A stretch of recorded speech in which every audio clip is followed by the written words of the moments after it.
Hello friends, welcome back to my channel. ಇವತ್ತು ನಾನು ನಿಮಗೆ ವೆರಿ ಬೇಸಿಕ್ ಇಂಗ್ರೀಡಿಯೆಂಟ್ಸ್ ಯೂಸ್ ಮಾಡಿ ಸಿಂಪಲ್ಲಾಗಿ ಚಿಕನ್ ಗ್ರೇವಿ ಹೇಗೆ ಮಾಡೋದು ಅಂತ ತೋರಿಸ್ತಾ ಇದ್ದೀನಿ. ಇದು ಬ್ಯಾಚುಲರ್ಸ್ಗೆ ಮತ್ತು ಬಿಗಿನರ್ಸ್ಗೆ ತುಂಬ ಯೂಸ್ ಆಗೋಂಥ ರೆಸಿಪಿ. ಕಡಿಮೆ ಇಂಗ್ರೀಡಿಯೆಂಟ್ಸ್ ಯೂಸ್ ಮಾಡಿದ್ರೂ ತುಂಬ ಟೇಸ್ಟಿಯಾಗಿ ಆಗೋಂಥ ಈ ಚಿಕನ್ ಗ್ರೇವಿ ಹೇಗೆ ಮಾಡೋದು ಅಂತ ನೋಡೋಣ.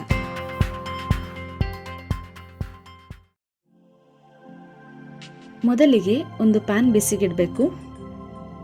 ಇದಕ್ಕೆ 2 ಟೇಬಲ್ ಸ್ಪೂನಷ್ಟು ಎಣ್ಣೆ ಹಾಕಿ, ಎಣ್ಣೆ ಬಿಸಿ ಆದಮೇಲೆ ಅರ್ಧ ಟೀ ಸ್ಪೂನಷ್ಟು ಸಾಸಿವೆ, ಸ್ವಲ್ಪ ಕರಿಬೇವಿನ ಎಲೆ, ಒಂದು ಜಜ್ಕೊಂಡಿರೋ ಬೆಳ್ಳುಳ್ಳಿ ಹಾಕಿ ಚೆನ್ನಾಗಿ ಫ್ರೈ ಮಾಡಬೇಕು.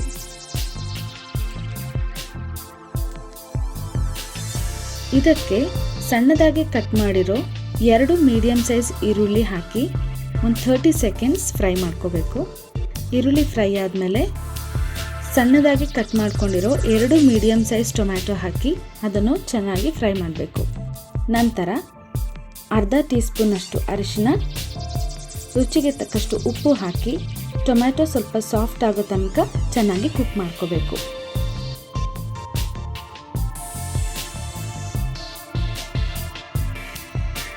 ಈಗ ನೋಡಿ, ಟೊಮ್ಯಾಟೊ ಸಾಫ್ಟ್ ಆಗಿದೆ, ಎಲ್ಲ ಚೆನ್ನಾಗಿ ಬ್ಲೆಂಡ್ ಆಗಿದೆ. ಈಗ ಇದಕ್ಕೆ ಚಿಕನ್ ಹಾಕ್ತಾ ಇದ್ದೀನಿ. ಚಿಕನ್ ಹಾಕಿದಾದ್ಮೇಲೆ 1 ರಿಂದ 2 ನಿಮಿಷ ಹಾಗೆ ಫ್ರೈ ಮಾಡ್ಕೋಬೇಕು.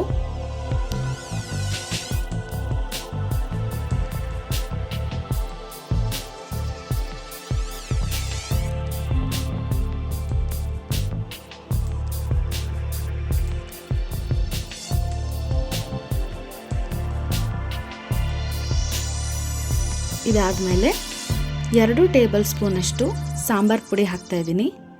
ನಿಮಗೆ ಖಾರ ಎಷ್ಟು ಬೇಕೋ ಅಷ್ಟು ನೋಡಿಕೊಂಡು ನೀವು ಹಾಕ್ಕೋಬೋದು.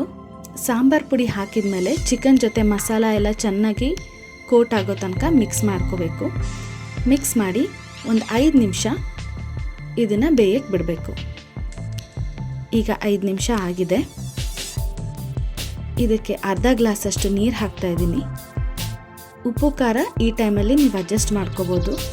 ಇದು ಹಾಕಿ ಚೆನ್ನಾಗಿ ಮಿಕ್ಸ್ ಮಾಡಿ ಇನ್ನೂ ಒಂದು 10 ನಿಮಿಷ ಮೀಡಿಯಮ್ ಟು ಲೋ ಫ್ಲೇಮಲ್ಲೇ ಇದನ್ನು ಬೇಯಕ್ಕೆ ಬಿಡಬೇಕು. ಇವಾಗ ಆಲ್ಮೋಸ್ಟ್ 15 ಮಿನಿಟ್ಸ್ ಆಗಿದೆ. ನೋಡೋಣ ಹೇಗಾಗಿದೆ ಅಂತ. ನೋಡಿ, ಚಿಕನ್ ಎಲ್ಲ ಚೆನ್ನಾಗಿ ಕುಕ್ ಆಗಿದೆ. ಗ್ರೇವಿ ಸ್ವಲ್ಪ ತಿಕ್ಕಾಗಿದೆ. ನಿಮಗೆ ಇನ್ನೂ ಜಾಸ್ತಿ ಗ್ರೇವಿ ಬೇಕಂದರೆ ಇನ್ನೊಂದು ಸ್ವಲ್ಪ ನೀರು ಆ್ಯಡ್ ಮಾಡ್ಕೋಬೋದು.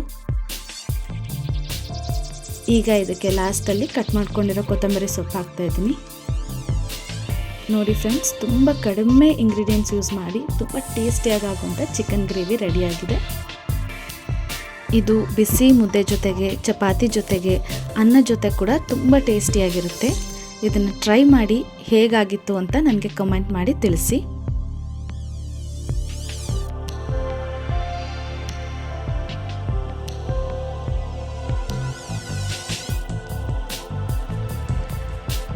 ಫ್ರೆಂಡ್ಸ್, ಈ ರೆಸಿಪಿ ನಿಮಗೆ ಇಷ್ಟ ಆಗಿದ್ರೆ ಈ ವಿಡಿಯೋನ ಲೈಕ್ ಮಾಡಿ, ಶೇರ್ ಮಾಡಿ, ಹಾಗೆ ನನ್ನ ಚಾನಲ್ಗೆ ಸಬ್ಸ್ಕ್ರೈಬ್ ಮಾಡಿ. ಮುಂದಿನ ವಿಡಿಯೋದಲ್ಲಿ ಮತ್ತೊಂದು ರೆಸಿಪಿಯೊಂದಿಗೆ ಭೇಟಿಯಾಗೋಣ. ಬಾಯ್.